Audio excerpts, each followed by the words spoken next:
Allez, allons-y pour l'actu des people, marquée ce soir par l'exposition Dalida à la mairie de Paris à l'occasion des 20 ans de la disparition de la star.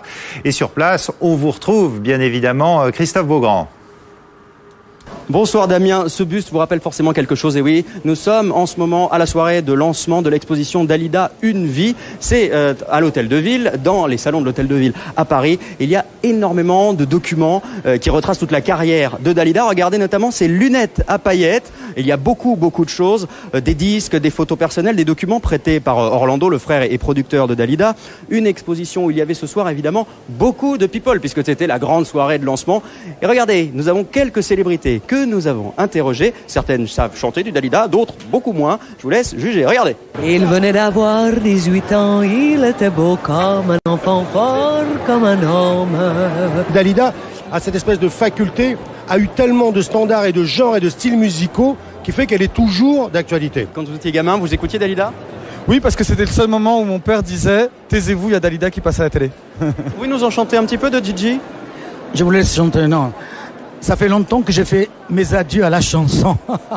Quand elle chante avec le temps, ça me donne la chair. Je veux mourir sur scène.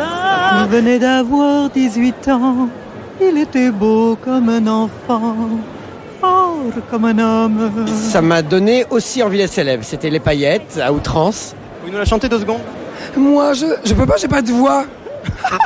Évidemment, c'est pas évident de chanter du Dalida, c'est pas donné à tout le monde. Alors on peut retrouver dans cette exposition également quasiment toutes les robes de scène mythiques de Dalida, celles notamment qu'elle a portées pour les émissions des Carpentiers, les émissions cultes et mythiques, toutes ces robes et ces tenues à paillettes dont on se souvient tous. Alors à l'origine de cette exposition, c'est une idée de Bertrand Delanoë, le maire de Paris, un grand ami de Dalida pendant très longtemps. Il tenait à lui rendre cet hommage. Et puis évidemment Orlando, le frère de Dalida, mythique, qui a beaucoup travaillé sur cette exposition. Je vous propose de les écouter.